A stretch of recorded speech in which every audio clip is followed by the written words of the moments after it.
बिस्मिल्लाहिर्रहमानिर्रहीम। अस्सलाम वालेकुम नाज़रीन, आप यूट्यूब चैनल देख रहे हैं। मैं इमरान ख़ान हूँ। अमरीकी सदर डोनाल्ड ट्रंप ने ख़िताब किया है अमरीकी कौम से। उम्मीद की जा रही थी कि वो बहुत बड़ा अनाउंसमेंट होगा, क्योंकि अमरीकी सदर ने ख़ुद पहले ये स्टेटमेंट दिया। उन्होंने ये कहा कि रात को 9 बजे अमरीकी वक्त के मुताबिक जब मैं ख़िताब करूँगा तो सबको पता चलेगा कि मैं कितना अजीम आदमी हूँ। तो बहुत बड़े दावे किए डोनाल्ड ट्रंप ने।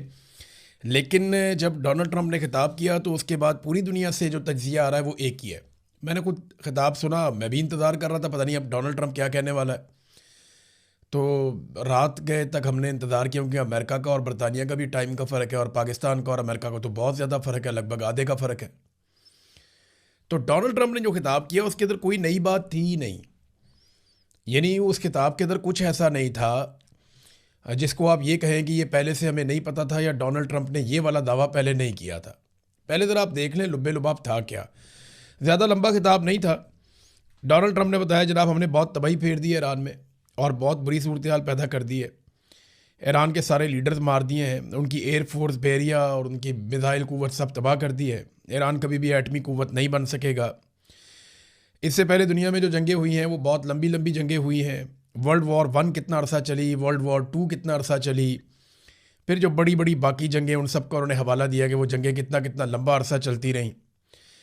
लेकिन हमने एक शानदार मिलिट्री ऑपरेशन सिर्फ 32 दिनों के अंदर मुकम्मल किया है, और बड़ी ज़बरदस्त कामयाबियां हासिल की हैं। दुनिया और अमेरिका पहले से ज़्यादा महफूज है और पहले से ज़्यादा मजबूत है। ये एपिक फ्यूरी का जो ऑपरेशन है, इसका नाम इन्होंने एपिक फ्यूरी रखा था ऑपरेशन का, जो इसराइल ने और अमेरिका ने मिलकर किया था ईरान के ऊपर। ये शानदार कामयाबियां हैं। अब लगता ये था कि शायद डोनाल्ड ट्रंप कोई जंगबंदी का ऐलान कर देगा। बहुत सारे लोग ये कह रहे थे कि जंगबंदी का ऐलान नहीं भी करेगा तो डोनाल्ड ट्रंप इसका इशारा दे देगा। डोनाल्ड ट्रंप ने ना तो जंगबंदी का ऐलान किया वाज़े तौर पे, ना कोई उसका ऐसा इशारा दिया जिसकी बुनियाद पे हम आज ये कह सकें कि जंगबंदी होने वाली है। लेकिन डोनाल्ड ट्रंप की बातों से ऐसा लगता है जैसे वो जंग से जान छुड़ाना चाह रहा है। वो कह रहा है जी मुझे बहुत कामयाबियाँ मिल गई, मैं तो बहुत कामयाब आदमी हूँ, और अमेरिका को तो मैंने जितवा दिया है, अमेरिका तो जीत गया है, अमेरिका तो बहुत आगे निकल गया है, हमने अपने मकासद हासिल कर लिए हैं, बस थोड़े से रह गए हैं, कुछ अरसा और होगा।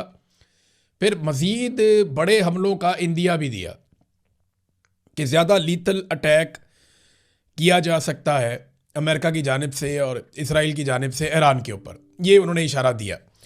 लेकिन जो असल बात है जिसका दुनिया इंतज़ार कर रही थी कि शायद कोई जंगबंदी का अनाउंसमेंट हो जाएगा, जिससे लोग कहेंगे कि ट्रंप तो बहुत अजीम आदमी है, अपना काम करके निकल गया और क्रेडिट भी नहीं लिया।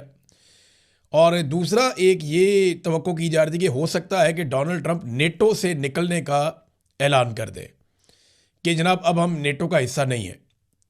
लेकिन डोनाल्ड ट्रंप ने वो ऐलान भी नहीं किया। इसका मतलब यह है कि डोनाल्ड ट्रंप जो कहना चाहता था वो कह नहीं पाया। इसकी वजह क्या हो सकती है? कुछ ना कुछ तो ऐसा हुआ है जिसकी वजह से डोनाल्ड ट्रंप ने अपनी वो अनाउंसमेंट कैंसिल की जो रात 9 बजे अमेरिका टाइम के मुताबिक डोनाल्ड ट्रंप करने वाला था। तो ऐसा क्या वो कहने वाला था जो माहिरीन है अमेरिका के अंदर, उनको 3-4 चीज़ों की तवक्को थी। एक, कुछ लोग ये कह रहे थे कि डोनाल्ड ट्रंप ऐलान करेगा कि ज़मीनी अफवाज ईरान में उतरने वाली हैं, लेकिन ये चीज़ ऐलान किए बगैर होनी चाहिए जब भी होगी, असूल भी यही है। दूसरा, कुछ लोग ये कह रहे थे कि डोनाल्ड ट्रंप जंगबंदी की तारीख देगा और बताएगा कि अब ये जंग बंद होने वाली है। हालांकि डोनाल्ड ट्रंप ने यह ज़रूर कहा है कि चंद हफ्तों में, चंद दिनों में हम ये जंग ख़त्म कर देंगे, अब इसमें कुछ बाकी नहीं है। अच्छा, एक दावा यह किया जा रहा था कि डोनाल्ड ट्रंप शायद नेटो से निकलने का ऐलान कर देगा, लेकिन इनमें से कोई भी चीज़ डोनाल्ड ट्रंप ने नहीं कही। सिर्फ अपनी फतह का ऐलान किया और ये नहीं बताया कि अब बनेगा क्या, आगे क्या चलेगा। बहरहाल ये डोनाल्ड ट्रंप की बातचीत थी। एक और डेवलपमेंट है, इसको भी आप ज़हन में रखें। जिस वक्त डोनाल्ड ट्रंप ने यह कहा ना कि, क्योंकि इससे पहले डोनाल्ड ट्रंप ने एक स्टेटमेंट दिया था पब्लिकली। डोनाल्ड ट्रंप ने कहा कि ईरानी सदर ने जंगबंदी की दरख्वास्त की है, और यह कहते हुए उन्होंने दावा किया कि ईरान में जो नया रजीम है उसके सदर ने। तो मेरी और आप सबकी इंफॉर्मेशन के मुताबिक तो जो इस वक्त ईरानी सदर हैं ये तो पुराने रजीम में भी थे। आयतुल्लाह अली खामनाई जब सुप्रीम लीडर थे ईरान के, तब भी यही सदर थे ईरान के। और आज जब मुश्तबा खामनाई ईरान के सुप्रीम लीडर हैं, उनके बेटे तो यही सदर हैं ईरान के। तो ये तो रजीम तब्दील नहीं हुआ, ये तो वही आदमी है। अब्बास अरागची जो है वज़ीर ख़ारजा, वो भी वही हैं। हाँ, उनके कुछ लोग शहीद हो गए हैं और बाकी लोग जो मौजूद हैं वो अपना काम कर रहे हैं। लेकिन अहम लोग उनके शहीद किए गए हैं, सुप्रीम लीडर समेत। ये बात बिल्कुल ठीक है। अच्छा, ट्रंप ने कहा कि जी ईरानी सदर ने जंगबंदी की दरख्वास्त की है, जबकि ईरानी सदर ने इसके बाद अमरीकी अवाम को एक ख़त लिख डाला, क्योंकि ईरान को एक बात समझ आ गई है कि डोनाल्ड ट्रंप बाहर से दबाव में नहीं आ रहा। ना वो अक़वाम मुत्तहिदा की बात मानता है, ना वो दूसरे ममालिक की बात मानता है, ना वो नेटो के दबाव में आ रहा है, ना वो यूरोपीय यूनियन का दबाव ले रहा है, ना वो चाइना और रशिया का दबाव ले रहा है। फिलहाल डोनाल्ड ट्रंप को सिर्फ फिक्र इस बात की है कि अमेरिका के अंदर उसके साथ और उसकी फैमिली के साथ क्या होने वाला है। तो इसलिए शायद ईरानियों की अब तवज्जो का मरकज़ अमरीकी अवाम भी है, और वो अक्सर अमरीकी अवाम के लिए पैगाम जारी करते भी रहते हैं। तो ईरानी सदर ने अमरीकी अवाम के नाम ख़त लिखा, और इस खत के अंदर किसी किस्म की जंगबंदी का तस्करा नहीं किया। एक ऐसा सदर जो जंगबंदी की दरख्वास्त कर रहा है, वो अमरीकी सदर के मुताबिक वो दरख्वास्त कर रहा है, लेकिन जब वो अमरीकी अवाम को खत लिखता है तो उसमें जंगबंदी का तस्करा ही नहीं होता। उसने लिखा, ईरानी सदर ने, कि ईरान ने कभी जंग का आगाज़ नहीं किया, इसके बावजूद कि हमारे मुल्क ने कब्ज़े और हमलों का सामना किया, फिर भी हमने जंग का आगाज़ नहीं किया। ईरानी अवाम की यूरोप, अमेरिका और हमसाया ममालिक के अवाम से किसी किस्म की कोई दुश्मनी नहीं है। अब मुहाज़रा ही करनी है या ताल्लुकात बेहतर करने हैं, इनमें से जो भी चीज़ मुंतखब की जाएगी, यानी जो भी रास्ता आप चुनेंगे, आने वाली नस्लों के मुस्तकबिल का तयन वही रास्ता करेगा। ये ईरानी सदर ने बताया कि लड़ना है या ताल्लुकात बनाने हैं, ये फ़ैसला आप करेंगे, लेकिन इसकी बुनियाद पे हमारी नस्लों का फ़ैसला हो जाएगा कि नस्लों का मुस्तकबिल कैसा होगा। और ये भी कहा कि हमने तो जंग शुरू ही नहीं की। अच्छा, एक और स्टेटमेंट भी दिया ईरानी सदर ने और ईरानी गवर्नमेंट ने। वो बार बार एक और बात कहते हैं कि जनाब, ये जब जंग ख़त्म होगी तो हमारी शराइत पे ख़त्म होगी, अमेरिका की शराइत पे ख़त्म नहीं होगी। ईरानी वज़ीर ख़ारजा ने जो एक स्टेटमेंट दिया वो बहुत इंपॉर्टेंट है इस वक्त। उन्होंने कहा कि हम जंगबंदी नहीं चाहते, बल्कि हम जंग लड़ना चाहते हैं, क्योंकि ईरानी कौम अमेरिका को एक तारीख़ी सबक सिखाना चाहती है। अगर ये जंग बंद हुई तो ये अमेरिका के लिए एक फेस सेविंग होगी, लिहाजा हम इसको किसी मनतकी अंजाम तक पहुंचाना चाहते हैं। तो ईरान तो जंगबंदी चाहता ही नहीं है। इसका मतलब है ईरान के पास हथियार बाकी हैं। इसका मतलब है ईरान की चेन ऑफ कमांड पूरी तरह काम कर रही है। इसका मतलब है ईरान की आवाम ईरानी हुकूमत के साथ खड़ी है फ़िलहाल। तो ऐसी सूरत हाल में फिर ईरान जंगबंदी की तरफ नहीं जाएगा।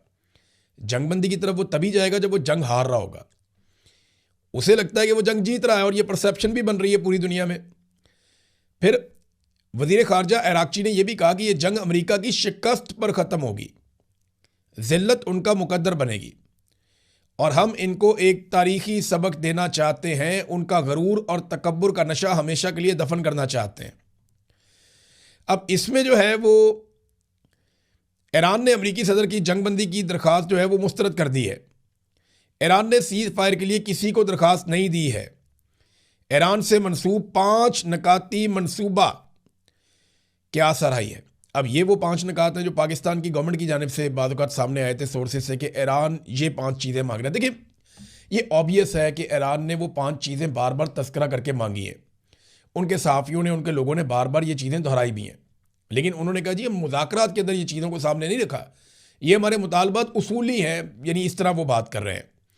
नुकसानात के अजाले तक जंग जारी रहेगी, जारह को सज़ा देते रहेंगे। अच्छा, अब ये जो खबरें हैं ना, इनके साथ आप अगर एक और ख़बर को मिलाकर देखें तो आपको समझ आएगी कि डोनाल्ड ट्रंप का अचानक प्लान चेंज तो नहीं हो गया कहीं, जो वो खिताब करने जा रहा था। सवाल पैदा होता है ना। ये एक खबर आई है और ये पाकिस्तान समेत दुनिया के और मीडिया के अंदर भी छपी है। ईरान ने एक दावा किया है कि यूएई के अंदर, मुत्तहिदा अरब अमारात में, अमरीकी फ़ौजियों की कोई खुफिया मीटिंग हो रही थी, और ये किसी फ़ौजी मुकाम पे नहीं हो रही थी, बल्कि इन्होंने अलग से कोई प्राइवेट जगह रखी हुई थी जहाँ पे ये खुफिया मीटिंग कर रहे थे। उसकी इत्तला मिल गई मकामी सोर्सेज से ईरान को। अब देखें, ये तो इंटेलिजेंस गैदरिंग का काम तो रशिया और चाइना भी बहुत ज़बरदस्त करते हैं। बहरहाल ईरान को इसकी इन्फॉर्मेशन मिल गई, और ईरान ने वहाँ पे जो हमला किया है उसके नतीजे में ईरान ने यह दावा किया कि 37 अमरीकी फ़ौजियों को मार दिया।